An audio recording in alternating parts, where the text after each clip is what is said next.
kita pada hari ini dengan tema lansia dan osteoporosis, kesehatan tulang modal utama kemandirian hidup. Dan kita akan membahas materi kita ini dengan pembicara kita, Dr. Herianto, Magister Hukum Kesehatan Spesialis Ortopedi. Baik, sebelum kita memasuki webinar kita, saya akan membacakan sedikit riwayat pendidikan dari Dr. Herianto, spesialis ortopedi kita.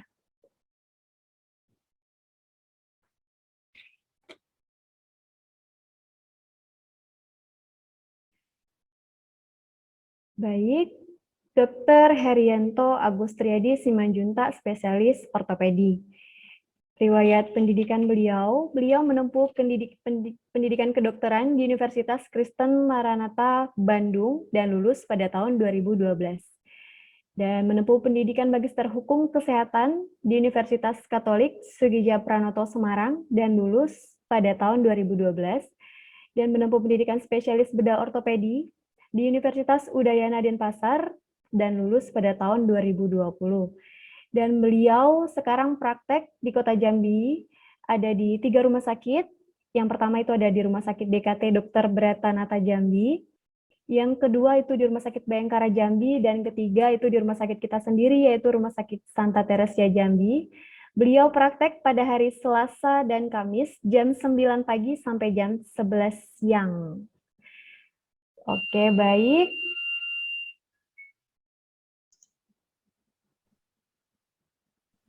Oke, baik. Untuk memulai webinar kita pada siang hari ini, kita akan menyambungkan dengan Dr. Herianto, spesialis ortopedi kita. Halo, dokter. Halo, selamat siang. Oke. Dokter, suara saya terdengar ya, dokter? Dengar, suara saya terdengar ya? Terdengar, dokter. Oke, dokter. Gimana kabarnya, dokter, siang hari ini, dokter? Baik, baik. Baik. Oke, dokter, bisa kita mulai, dokter, untuk webinar kita? Ya, oke. Saya coba share screen dulu ya. Oke, dokter. Sudah terlihat layar saya? Sudah, dokter. Sudah ya. Ya, saya mulai ya. Oke, dokter, izin kamera, dokter. Ya, kamera sudah? Siap, sudah, dokter. Sudah ya. Selamat siang, saya Dr. Herianto. Panggilannya Dr. Heri saja. Siang ini saya akan membahas tentang kesehatan tulang modal utama kemandirian hidup.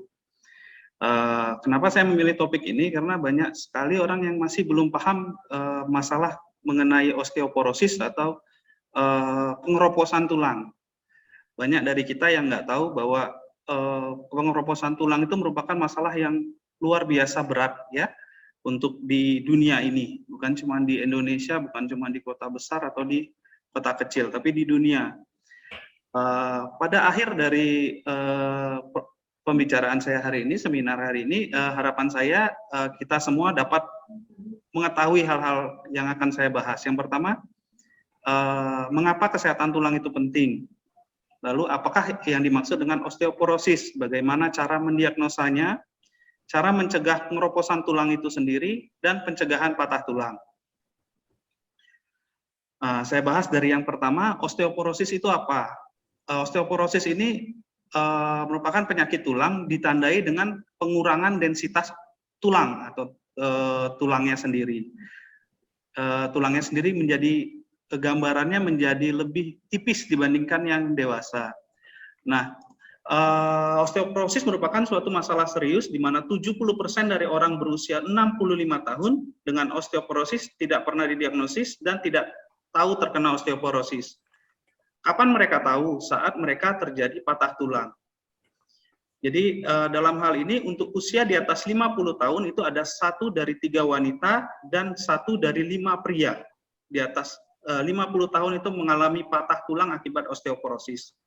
Atau dia secara dalam 1 tahun itu ada 8,9 juta patah tulang oleh karena osteoporosis, 1 patah tulang setiap 3 detik.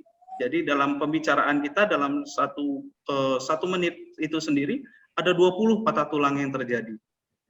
Segitu banyak yang terjadi. Untuk peningkatan, semakin meningkatnya hidup manusia di dunia, dulu batasan hidup 60 tahun, sekarang bisa sampai 80, bahkan 100 tahun, maka angka kejadian patah tulang akibat osteoporosis makin meningkat. Untuk laki-laki itu sekitar 310%, untuk wanita 240%. Dibandingkan penyakit lain, kejadian tahunan untuk patah tulang sendiri akibat osteoporosis ini lebih tinggi. Kalau kanker payudara itu 200.000, serangan jantung itu 700.000, stroke itu 800.000, patah tulang akibat osteoporosis atau pengeroposan itu bisa sampai 2 juta. Kenapa banyak yang tidak tahu, banyak yang tidak berobat? Karena pengobatan untuk patah tulang sendiri ini lama, butuh pengobatan yang jangka panjang. Nah, disabilitas dan juga jadi membutuhkan kehilangan rasa kemandirian, jadi tidak bisa jalan sendiri, harus ditopang, harus menggunakan alat bantu. Ini gambarannya di atas 45 tahun, ada juga osteoporosis ini di rumah sakit, karena penderitaan osteoporosis dirawat lebih lama. Hip fracture atau patah tulang di pinggul. Pinggul ini merupakan menyebabkan patah tulang tersering pada osteoporosis. Jadi kita terpeleset, kita salah duduk, salah berdiri, terjatuh, itu bisa menyebabkan patah tulang sendiri di leher tulang paha. Itu kita bilang di pinggulnya ya. Nah, di situ bisa menyebabkan orang 40% tidak bisa jalan lagi. 60% butuhkan alat bantu untuk berjalan. 33% orang malah membutuhkan bantuan orang lain untuk bisa bertahan hidup, untuk makan, untuk berjalan ke kamar mandi, untuk aktivitas jalan ke luar kamar. Dan 20-20 mengalami mortalitas atau kematian setelah patah tulang di leher tulang paha itu. Dan 50% orang patah tulang akibat pengeroposan ini akan memiliki kecenderungan untuk patah tulang lagi nantinya.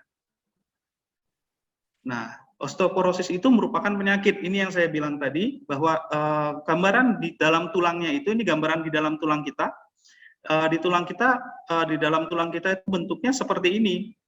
Nah, seperti ada rongga-rongga gini ya di dalam ini dengan mikroskop tidak kelihatan dengan kasat mata. Nah, yang jadi masalah kalau osteoporotik, gambaran yang berongga-rongga ini makin besar rongganya daripada tulangnya. Nah, tulang itu merupakan jaringan hidup. Jaringan hidup dibentuk oleh sel namanya osteoblast dan dibuang atau dihancurkan oleh namanya pembentukan dan pembuangan tulang, istilahnya ini kita sebut namanya remodeling. Jadi tulang manusia itu bisa manusia memiliki kesempatan untuk memiliki tulang baru setiap 7-10 tahun. Jadi tulang kita itu berproses, dibentuk baru, dibuang atau dilepaskan atau dibuang sih istilahnya di sini ya. Untuk pertumbuhan tulang ini, kita waktu masih muda dibentuk tulang sampai paling tinggi itu pada usia 30 tahun. Setelah dari 30 tahun itu semua menurun. Jadi untuk orang yang sudah usianya di atas 30 tahun, 32, 34, 40, 50, itu menurun. Dan penurunan yang paling drastis dirasakan pada 5 tahun pada saat dekat menopause. Jadi yang sudah dekat menopause atau premenopause atau baru selesai menopause itu penurunan tinggi sekali. Setelah penurunan itu untuk pria lebih datar sebenarnya. Jadi kalau pria kan tidak ada menopause, penurunannya datar, namun pada usia 75 tahun angka yang dimiliki pria dan wanita itu sama densitas tulangnya. Faktor resiko apa yang bisa ada untuk osteoporosis? Nah, ini kita bahas yang tidak bisa diubah dulu ya. Ada 6. Yang pertama gender. Gender ini adalah jenis kelamin. Yang paling pertama tidak bisa diubah, yang wanita lebih tinggi karena ada menopause tadi. Jadi setelah menopause itu menurun drastis, keturunan. Yang kedua ya, keturunan. Jadi ada orang tuanya, apabila orang tua, paman, kandung yang memiliki riwayat patah tulang, akibat osteoporosis, pengeroposan, berarti keturunannya juga memiliki resiko lebih tinggi. Usia juga tidak bisa kita modifikasi. Riwayat patah tulang, seperti yang tadi saya bilang, apabila punya riwayat patah tulang, 50% riwayat patah tulang ini bisa menyebabkan patah tulang lagi nantinya. Kondisi medis kita bahas nanti, dan juga medikasi. Kondisi apa yang menyebabkan pengeroposan tulang? Yang pertama, alkoholisme, minum alkohol, kanker. Ini penyakit-penyakit yang dibanyakan penyakit dalam. Masalah di usus, masalah diabetes mellitus, gangguan makan, rheumatoid arthritis, atau yang dibilang penyakit rematik, hati, dan juga gangguan peresapan makanan. Untuk medikasi, banyak sekali juga medikasi yang mempengaruhi. Yang paling gampang adalah steroid. Steroid yang diberikan pada orang-orang dengan sakit rematik. Yang kedua, orang-orang dengan gangguan lambung, atau istilahnya kita bilang sakit mah. Orang-orang yang minum sakit mah terus-menerus itu mempunyai resiko untuk osteoporosis lebih tinggi. Ya. Untuk faktor resiko yang bisa dimodifikasi, yaitu adalah konsumsi kalsium. Berapa banyak akan kita bahas nanti. Asupan vitamin D. Harus berhenti rokok. Konsumsi alkohol juga harus berhenti, ya. Aktivitas fisik, posturnya, berat badan ideal itu harus kurang dari 20 secara BMI. Bagaimana pengukuran BMI nanti dijelaskan, atau juga bisa dicari di internet, ya. Untuk obat-obatan tertentu itu harus dikonsumsi di atas dari usianya, ya. Bagaimana mengetahui risiko? Kita tahu yang paling gampang adalah patah tulang karena cedera ringan, karena kepleset sedikit, kepletok, salah posisi tangan bisa patah tulang, salah ngangkat tangan ada yang bisa patah juga. Jadi gerakan standar juga bisa menyebabkan orang patah tulang. Yang kedua, kalau kita rajin untuk mengukur tinggi badan, di mana orang Indonesia jarang sekali, hanya pernah mengukur tinggi badan sampai umur 20 tahun, coba di tinggi badan ulang. Ingatnya dulu tinggi badannya berapa, misalnya dulu tinggi badannya 170, sekarang tinggi badannya udah 165, berarti itu udah ada patah tulang akibat osteoporosis, terutama di tulang punggung. Lalu ada menggunakan kalkulator. Ini kalkulatornya, ini dilakukan bisa sendiri, cuman untuk lebih amannya datang dah ke dokter spesialis ortopedi, nanti kita bantu untuk menilai apakah bapak atau ibu itu mempunyai risiko yang tinggi atau tidak, bagaimana cara mencegahnya. Untuk tahu cara pasti, kita dapat pemeriksaan namanya bone mineral density atau DXA, dual X-ray absorptiometry. Ini untuk usia wanita 65 tahun ke atas, atau laki-laki 70 tahun ke atas. Ini tes mudah, tidak menyebabkan rasa sakit sama sekali, sama kayak di X-ray atau sama kayak di ronsen, itu waktunya kurang dari 15 menit, namun tidak ada di Jambi. Jadi harus dicek ke kota besar lainnya, di Palembang atau Jakarta mungkin ada, ya. Cara membacanya, kalau misalnya T-score-nya ini kurang dari 2,5, itu namanya osteoporosis. Itu cara diagnosis pasti. Itu cara untuk mengetahui bagaimana saya ini benar osteoporosis atau enggak, atau cuman osteopeni atau malah normal. Ini cara satu-satunya yang paling pasti adalah DXA ini, ya. Lalu pencegahannya bagaimana? Pencegahannya adalah yang pertama adalah konsumsi kalsium, yang kedua vitamin D, aktivitas fisik, dan juga pencegahan jatuh. Jangan sampai jatuh, ya. Kalsium merupakan mineral utama dalam tulang. Kenapa? Karena saraf dan otot itu membutuhkan kalsium juga untuk berfungsi. Kalau kurang, tubuh itu ambilnya dari tulang. Nah, dosis anjurannya itu adalah 1000 mg per hari untuk laki-laki 50-70 tahun, perempuan itu 1200. Nah, dari mana dapatnya kalsium? Yang paling gampang adalah dari susu. Susu itu yang paling gampang, sardin tapi harus dimakan sampai tulang-tulangnya, bukan cuma daging ikannya saja. Lalu sereal difortifikasi, susu atau tahu yang difortifikasi kalsium, almond, kacang-kacangan, salmon yang disajikan dalam bentuk kalengan, roti juga ada, cuman kecil. Terus dari mana tahu berapa banyak cukupnya? Nah, cara paling gampang untuk membaca label nutrisinya ini, tinggal tambahkan angka 0 di kalsium persen. Jadi misalnya di sini tertulis kalsiumnya 20%, berarti tinggal tambah 0, jadinya 200 mg. Itu per kali makan, per servingnya. Di servingnya kalau di sini kita lihat, serving size-nya cuma 2/3 cup atau 55 gram. Berarti untuk dapat 1.200 atau 5, berarti kita harus makan 5 kalinya.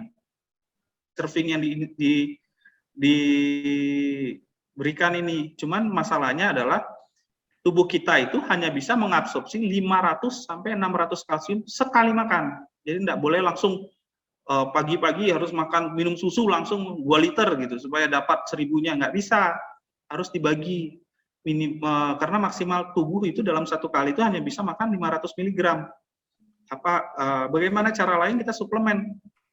Minum kalsium yang cukup. Suplemennya ada kalsium sitrat, namanya Citrakal, ini lebih aman di lambung, harganya mahal. Yang kedua, kalsium karbonat atau kalsium laktat, ya bisa lebih murah, harus dikonsumsi dengan makanan karena masalahnya di lambung. Kalsium juga nggak boleh lebih dari 1.500 mg, ada juga efek sampingnya. Nah, vitamin D itu penting juga selain kalsium tadi, karena kalsium itu membutuhkan vitamin D untuk dapat diserap. Jadi kalsium itu membutuhkan vitamin D dan juga sinar matahari. Jadi ketiga ini penting. Jadi orang minum vitamin D tapi tidak pernah berjemur juga percuma karena tidak bisa diserap dalam tubuh. Nah, untuk vitamin D sendiri itu butuhnya 600 sampai 2000 international unit. Patokannya international unit di sini ya. Untuk dapat dari mana? Dari salmon tadi, dari sardin, dari susu juga ada. Untuk vitamin D sendiri ini agak sulit untuk dipenuhi karena harus banyak sekali makan untuk dapat vitamin D yang cukup perharinya. Disarankan kalau dari kita adalah beli suplemen karena suplemennya tidak mahal dan biasanya sudah dicampurkan antara kalsium dan vitamin D kalau dari suplemen yang dijual di pasaran ya. Untuk berbagai jenis aktivitas yang harus kita lakukan adalah berenang dan bersepeda itu tidak membantu untuk peningkatan densitas. Yang paling gampang adalah jalan sehat. Lari dan jogging itu bagus untuk tulang keropos, tapi tidak bagus untuk pengapuran sendi. Jadi sendinya sakit. Kalau lari, jogging itu bakal buat sendi sakit dan juga pinggang sakit. Latihan beban dan melompat ini untuk orang yang sudah terbiasa, tidak masalah. Tapi kalau misalnya belum terbiasa sampai usia sudah lansia, jangan dimulai. Yang disarankan adalah jalan saja atau jalan cepat, itulah yang paling bagus. Tulang belakang itu yang paling rentan untuk kita mengguguk ke depan. Nah, yang terjadi kalau misalnya kita penurunan tinggi badan, yang terjadi adalah bisa dilihat di tulang belakangnya ini, dia mengalami patah, namanya kompresi. Jadi disitulah pengurangan tinggi badannya. Dan juga kepala kita biasanya bungkuk ke depan. Nah, caranya untuk supaya tidak membungkuk ke depan adalah badannya bungkuk ke depan adalah kita aktivitas. Aktivitas yang disupport adalah yang pertama adalah perbaiki postur tubuh. Untuk yang paling baik adalah dengan duduk tegap, berdiri, tulang belakang lurus, tidak boleh maju ke depan. Lalu perhatikan mekanik tubuh, itu nanti pas mengangkat barang, lalu latih otot dada, perkuat otot punggung, dan perkuat otot perut. Atau kita untuk yang udah pernah ikut yoga atau senam pasti tahu yang namanya plank itu bagus untuk tubuh, bagus untuk otot perut juga.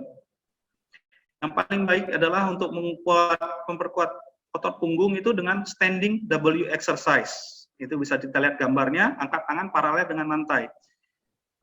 Ini cara-caranya, tarik, angkat tangan, angkat ke belakang gini ya. Kalau di belakang, tapi kepalanya lurus. Ada orang tua banyak datang kepada saya ngomong keluhannya adalah di antara tulang belikat atau tulang skapula itu suka sakit. Itu karena ototnya tegang atau dibilang ada knotting di otot di situ. Caranya dengan melakukan standing W exercise ini bisa mengurangi itu. Bisa sampai menghilangkan itu kurang lebih 1 minggu melakukan standing W exercise itu nyeri di antara tulang belikat itu bisa berkurang jauh sekali. Yang lain untuk otot kaki kita menggunakan modified squat. Karena orang tua tidak bisa squat seperti biasanya yang langsung sampai bungkuk, maka kita pakai kursi untuk menahan supaya tidak terjatuh ke belakang. Ya.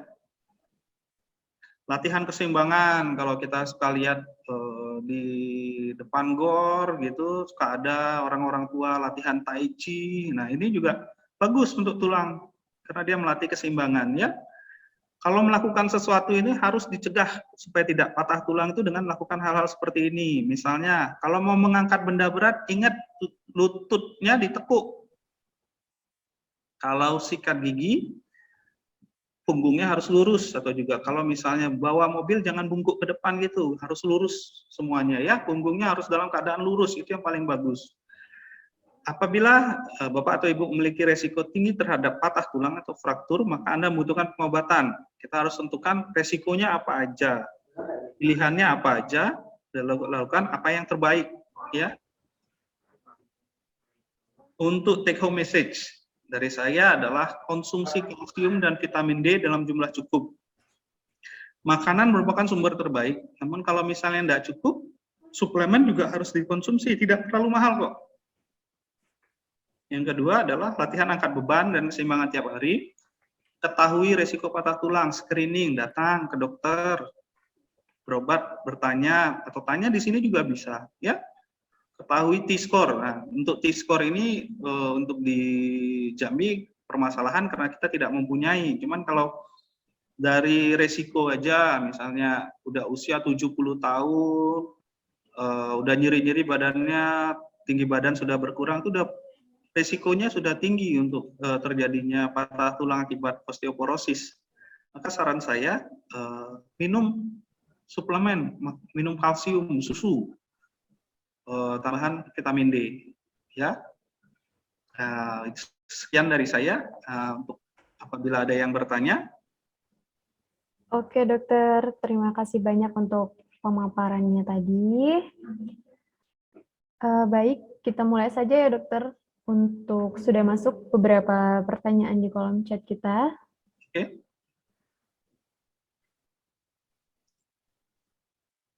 Baik, ini ada dari Agustina Trivena, dokter. Gimana sih dokter cara mencegah osteoporosis? Benar tidak katanya obat peninggi itu tidak apa-apa dengan tulang? Obat peninggi yang dimaksud apa? Ini saya juga kurang tahu. Kalau obat peninggi yang dimaksud kalsium ya nggak apa-apa sama tulang. Untuk mencegahnya tadi sudah saya jelaskan lebih ke arah gimana nanti supaya minum suplemen yang cukup, aktivitas olahraga, lakukan tindakan yang benar. Kalau mengangkat barang sesuatu harus benar. Aktivitas sih dari sama kalau saya lebih menekankan adalah makan makanan yang bagus, aktivitas yang bagus. Itu sih. Oke. Dokter, jadi tadi kan dokter sewaktu pemaparan dokter mengatakan itu ada pengobatan jangka panjang untuk osteoporosis. Itu tuh gimana dokter? Harus terapi kah atau gimana dokter? Untuk pengobatan jangka panjang adalah selama kita sesuai dengan tadi gambaran di progresivitas tulangnya kita tadi, pembentukan tulang dan pengeroposan tulang lebih dari 30 tahun. Jadi kita tidak bisa setelah usia 30 tahun tuh berharap tulang kita itu nanti tiba-tiba bisa bagus lagi kayak anak muda, itu enggak bisa. Karena tulang kita selalu mengalami defisit, jadi tulang kita kekurangan kalsium dan vitamin D. Jadi kita harus konsumsi dan juga olahraga itu untuk mempertahankan tulang kita tetap sehat. Nah itu seumur hidup sampai dari umur 30 tahun tuh tetap harus jaga polanya. Olahraga yang cukup, makan yang baik. Kalau olahraga dan cukup makan yang baik, suplemen enggak perlu. Tapi kalau misalnya olahraganya kurang, makannya juga nggak bagus, maka disarankan adalah suplemen. Dan juga jangan lupa kalau saran dari guru-guru saya ya berjemur itu tetap penting. Walaupun nggak ada COVID, berjemur itu penting. Oke dokter. Juga tadi kan dokter mengatakan tuh kalau konsumsi obat EMA itu akan terkena osteoporosis, dokter. Beresiko juga. Resiko itu Oh, obat-obatan, resiko. Mungkin yang pertanyaannya adalah nanti kalau saya berhenti minum obat gimana untuk iya. tulang saya? Nah, mana yang lebih mengancam? Kalau misalnya tidak minum obat untuk lambungnya, tidak minum obat untuk lambung bisa menyebabkan lambungnya berdarah dan risiko lebih tinggi, maka minum obat lambungnya nggak apa-apa. Tapi konsumsi suplemen tambahan. Jangan bisa dikonsultasikan ke dokter penyakit dalam. Kalau misalnya bisa dilepas obatnya salah satu, obatnya bisa dikurangi, gaya makannya bisa diperbaiki, maka saran saya ya tetap aktivitas yang bagus, makan yang bagus, nggak perlu lagi nambah suplemen kalau misalnya obatnya sudah dilepas gitu tadi istilahnya. Oke, baik, dokter. Dokter, ini ada masuk lagi pertanyaan dari Ezrika Selvi. Kalau pengeroposan itu bagus minum susu kalsium. Kalau pengapuran, apakah boleh minum susu kalsium juga, dokter? Sama aja, boleh minum. Pengapuran yang dimaksud adalah osteoartritis atau pengapuran yang disebutkan peruncingan dari tulang-tulangnya itu. Untuk pengapuran itu boleh minum kalsium sebenarnya bisa aja, cuman lebih ke arah mana pengapurannya yang disebabkan. Pengapurannya akibat kurang gerak, berarti jawabannya adalah gerak. Kalau pengapuran akibat kerusakan dibilang dari arah lutut atau di tulang belakang, ya kita mungkin memerlukan terapi lain yang lebih cocok ke arah pengapuran itu. Biasanya kalau terjadi pengapuran juga biasanya sudah terjadi pengeroposan juga. Pengapuran itu misalnya tanda-tanda instabilitas atau tidak stabil. Kalau tulang belakangnya nggak stabil terjadi pengapuran, lutut nggak stabil terjadi pengapuran, faktor usia juga bisa. Jadi tetap boleh minum susu untuk kalsium ya, dokter ya? Minumnya bukan untuk ke sana sih. Nah, saya jawab yang ini dari Yosef ya. Yosef, dokter, apakah sendi lutut yang kadang sakit saat menaiki tangga, apakah itu juga bisa menunjukkan salah satu gejala osteoporosis? Kalau untuk naiki tangga itu lebih ke arah pengapuran tulang atau istilahnya osteoartritis, itu penyakit yang berbeda. Jadi sendi lututnya itu mengalami teraus istilahnya, terkikis. Nah, kalau sendi lututnya itu udah mulai terkikis, terganti sama tulang yang di bagian bawah dari sendi lututnya atau tulang istilahnya sendinya itu habis, maka jawabannya adalah penggantian sendi lutut akhirnya. Tapi untuk pertamanya itu ya awal-awalnya kita kasih obat-obatan. Kalau tidak baik dengan obat-obatan untuk mengurangi nyeri, aktivitas diperbaiki, kita fisioterapi, baru nanti tindakan operasi baru selanjutnya. Oke, dokter. Ada lagi nih, dokter, pertanyaan. Dok, apakah hanya dengan minum susu saja setiap hari bisa mencegah keropos tulang tanpa olahraga, jemur matahari, dan lain-lain? Tidak bisa. Karena untuk memasukkan kalsium ke dalam tubuh itu mempunyai 3 part tadi. Jadi kita perlu kalsium, vitamin D3, dan juga matahari. Jadi itu termasuk di dalam metabolisme untuk penyerapan kalsium di dalam tubuh supaya dia masuk untuk membantu tulang kita. Nah, kalau misalnya cuman minum susu aja, nggak ada kena matahari, vitamin D3 tulang juga dikeluarkan lagi oleh tubuh kita, kalsiumnya itu. Berarti harus tetap sering berjemur juga ya, dokter ya? Iya, berjemur pagi hari dan juga minum vitamin D3-nya. Dan olahraga tentunya ya, dokter. Olahraga, iya. Oke, untuk sekedar mengingatkan kembali, Dr. Herianto, spesialis ortopedi kita ini, beliau praktek di Rumah Sakit Santa Teresa itu pada hari Selasa dan Kamis jam 9 pagi sampai jam 11 siang. Jadi Bapak dan Ibu, bagi yang mau berkonsultasi dengan spesialis ortopedi kita, Dr. Herianto, boleh ke rumah sakit kita di Rumah Sakit Santa Teresia Jambi pada hari Selasa dan Kamis jam 9 sampai jam 11. Betul, dokter ya? Ya, betul. Oke. Mungkin satu lagi pertanyaan, dokter. Ada dari Ita Damayanti. Kalau sendi lutut terasa sakit dan bengkak, apakah itu termasuk pengeroposan sendi? Sudah sering minum obat, tapi masih juga sering bengkak, dokter. Untuk bengkak itu enggak pengeroposan sendi. Untuk bengkak itu mengalami peradangan di lututnya. Penyebabnya apa? Itu harus dicari tahu. Cara cari tahunya pertama dari anamnesa. Anamnesa itu adalah riwayatnya sejak kapan, dan itu kita periksa pasiennya. Saya cari tahu apakah ada instabilitas atau enggak, sendinya riwayat trauma atau enggak, ada infeksi atau enggak, kemerahan. Banyak yang harus dicek. Kalau misalnya udah minum obat nggak sembuh-sembuh, lebih bagus ya datang. Nah, nanti kita lebih bisa menjelaskan. Karena kalau cuma dengan info yang kurang-kurang, saya nggak bisa ngasih terapi yang sesuai, maksud saya gitu. Jadi kalau untuk lutut kalau udah sakit dan bengkak, lebih bagus segera berobat. Oke. Mengingatkan kembali untuk Bapak Ibu peserta webinar untuk mengisi kolom evaluasi kita di kolom chat sudah terdapat linknya. Mohon untuk diisi untuk kolom evaluasi. Dokter, kita mau ada pertanyaan lagi nggak buat Bapak dan Ibu yang ingin bertanya kepada Dokter Herianto? Ada satu lagi nih. Boleh, dokter. Dari dokter juga. Dari Dokter Megawati Wijaya.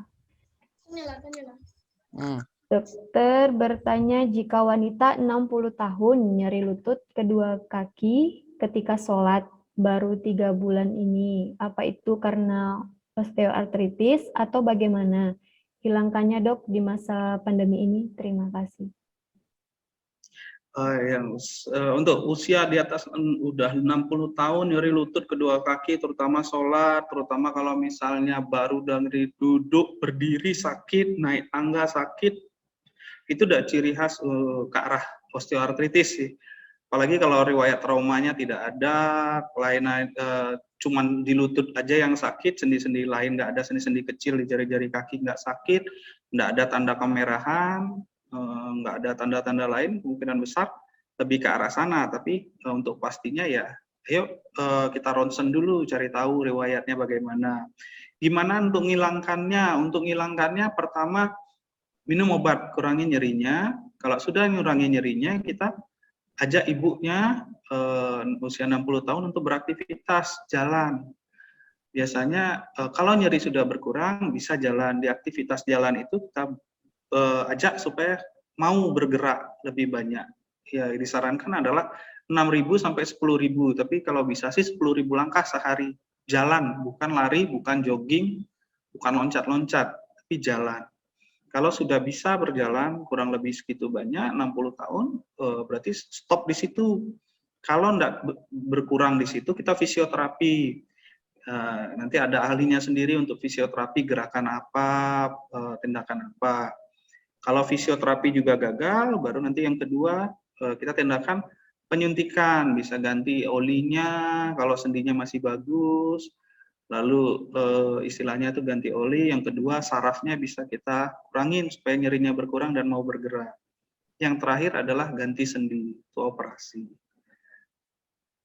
Kalau misalnya yang kedua, ini pertanyaannya, kita mau bungkuk ambil barang jatuh, terasa sakit, apa harus di MRI? Jangan langsung di MRI, kita periksa dulu. MRI emang paling bagus untuk melihat semua. Saya bisa langsung lihat tulang punggungnya bagaimana, tulangnya bagaimana, sarafnya bagaimana. Cuman kalau misalnya kelihatan dari pemeriksaan fisik, misalnya lebih ke arah otot, dikasih anti nyeri, ototnya hilang, kan nggak perlu mahal-mahal MRI. Apalagi untuk di Jambi kita MRI belum bisa pakai BPJS, atau istilahnya umum, biaya berat. Kalau misalnya cuma nyeri otot aja, dikasih obat, nggak nyampe, nggak mahal, seminggu 2 minggu berkurang, ya nggak usah sampai MRI. Kalau kelihatan jelas di radiologi, nggak perlu MRI. Tapi kalau tidak juga terlihat di X-ray biasa, baru jawabannya MRI. Dia bertahap jadinya. Ya. Oke, dokter. Dokter, jadi untuk pencegahannya ini selain mengkonsumsi kalsium, konsumsi sarden, kata dokter tadi, terus kacang-kacangan, vitamin D, berjemur, ada lagi nggak dokter selain itu? Aktivitas tadi yang senam, gaya huruf W tadi ya, huruf W itu bisa untuk mengurangi bungkuk pada orang tua. Yang kedua selain itu jalan cepat ngurangin sekali. Itu untuk mensupport tulang belakang tadi ya dokter ya? Ya, untuk W itu ya, untuk support tulang belakang. Oke dokter, ini mungkin ada, sebelum mengakhiri webinar kita ini mungkin ada pesan mungkin dokter untuk kita semua sebelum mengakhiri webinar kita. Dari saya sih itu aja sih. Yang penting orang tua itu disayangi, dijaga, maksud saya. Karena banyak yang udah datang ke saya, oh udah umurnya 60 tahun, enggak apa-apa, baring aja. Dengan berbaring kalau misalnya patah tulang itu harapan hidupnya pendek. Kalau cepat diobati, cepat ditangani, cepat dikasih. Pencegahan yang paling penting adalah sebelum terjadi patah tulang. Tapi kalau udah terjadi patah tulang, segera ditangani bisa hidup normal. Banyak yang sampai umur 80-90 tahun berobat, saya patah tulang, bisa nyambung tulangnya kok. Jadi asal dari keluarga mensupport, mau ngasih ini, bisa hidup mandiri dan tidak terlalu merepotkan anaknya, istilahnya orang tuanya ini. Jadi intinya adalah sayangi, bantu kenali resiko-resikonya, karena orang-orang tua biasanya bilang nggak apa-apa, tahu-tahunya sudah terlambat, nggak bisa ditangani. Ya, gampang kok, gampang, cuman suplemen nggak terlalu mahal. Kedua, olahraga cukup jalan sama berjemur, itu aja. Ya. Oke dokter. Oke dokter, sebelum kita mengakhiri webinar kita pada siang hari ini, kami mau minta